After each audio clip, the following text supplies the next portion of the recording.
বয়রা, তুই আজকে টিফিনে কি এনেছিস? আরে আমি তো টিফিনে কিছুই আনিনি।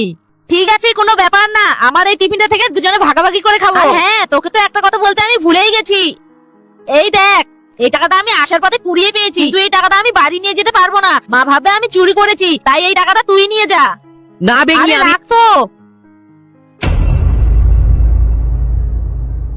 দাদা আমাকে কিছু সাহায্য করো না, আমার মা হাসপাতালে ভর্তি আছে। সর এখান থেকে, সকাল সকাল মাথা খেতে এসে।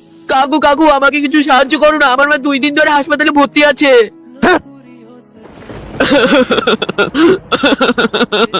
এখন আমার মায়ের কি হবে? আরে এটা বয়রা না? এখন আমি আমার মায়ের চিকিৎসা কিভাবে করব? আমাকে তো কেউ সাহায্য করছে না। বয়রা তো ওখানে কাঁদছে, কিন্তু আমার কাছেও তো কোনো টাকা নেই, আমি কিভাবে ওকে সাহায্য করব? হ্যাঁ, কাজ করি, আমি এই সাইকেলটাকেই বিক্রি করে দিই, আর বাড়ি গিয়ে বাবাকে বলবো সাইকেলটা চুরি হয়ে গেছে।